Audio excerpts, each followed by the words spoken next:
What we know at this hour is that a plane carrying 72 passengers, including members of Chapecoense, a Brazilian soccer team, and 9 crew members, crashed southeast of the city of Medellin, Colombia.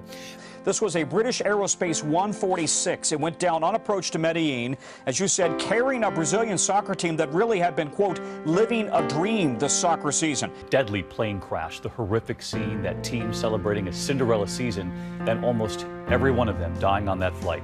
A chartered airplane carrying a Brazilian professional soccer team has crashed in Colombia. Officials say the plane was on its way to the airport in Medellin. It's believed it went down in a mountainous area outside the city just before midnight Monday night.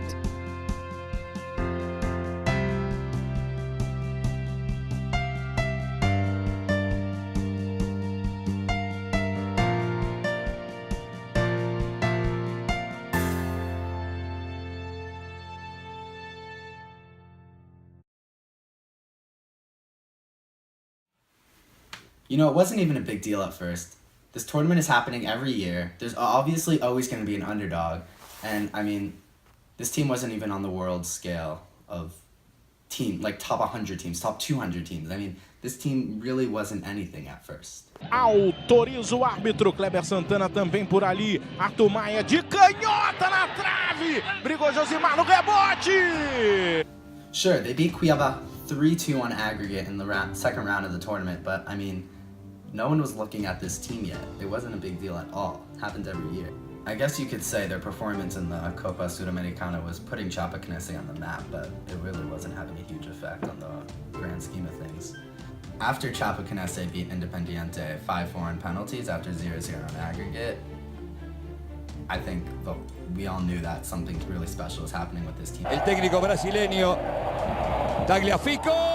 Atajó el arquero Danilo, se clasificó Chapecoense, se perdió la alternativa, el pase a los cuartos del final. El equipo argentino se ha clasificado 5-4 en penales. Chapecoense contra Independiente.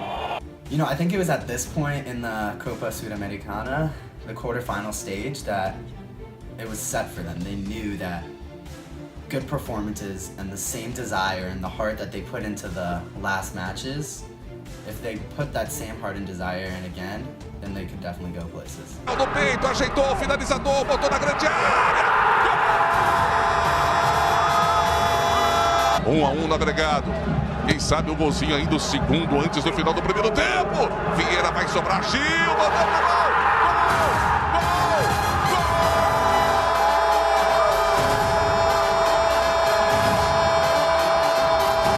Chapecoense went up against San Lorenzo in the semifinal. I remember watching that game. It was extremely tense the entire game. I mean, back and forth, back and forth, back and forth. And San Lorenzo got the goal, but then Chapecoense came fighting back. Para Denner, atención, va al centro para Bruno, lo pasa. La pelota la está buscando Ananía. ¡Gol!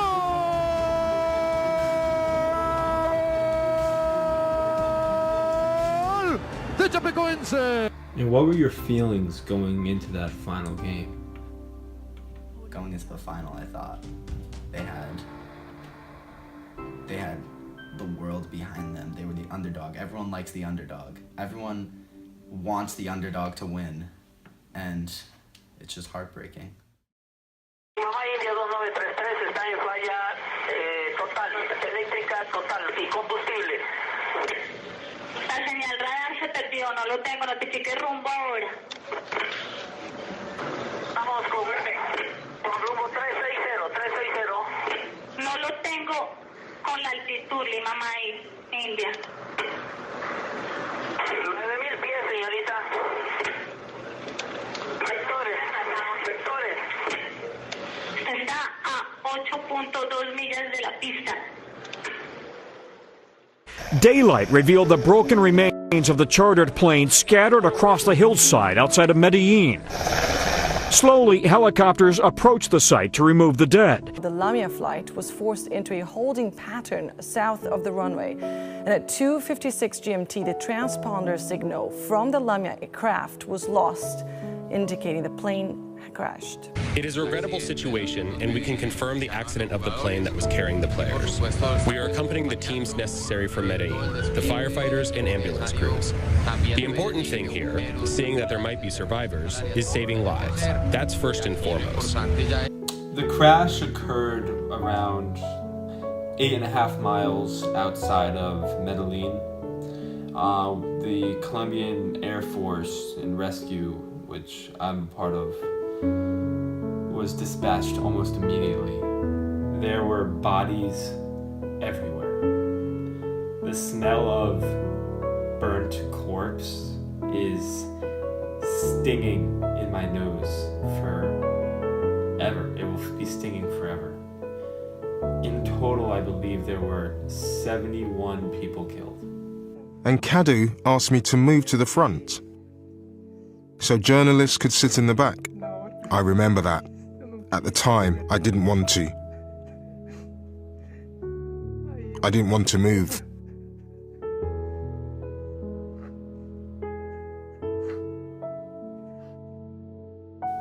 What was so amazing about the outcome of this was the way the soccer world was able to come together after such a horrific event. The first team that paid their respects to Chapecoense after the incident was their opponent in the Copa Sudamericana Atlético Nacional. They handed Chapecoense the trophy and said, "You guys win the tournament." After the incident, so many players were paying their respects to Chapecoense. Neymar from Barcelona, Iker Casillas playing on Porto. I mean, players on totally opposite spectrums, rivals, they were doing the same thing. And not only that, teams, Arsenal, Chelsea, two teams from London, they hate each other's guts. They're coming together and paying their respects as well. And it was a great thing to see. I think one of the strongest and most effective ways of remembering those that have passed is holding a moment of silence in the beginning of soccer matches. And we saw that in the Barcelona versus Madrid, the biggest rivalry in the soccer world. Before the match, they had a moment of silence. Not only that, but teams in England did the same thing, and it was very powerful for everyone watching. And eventually, after inexpensive loans from other teams, Chapecoense was able to play competitively again.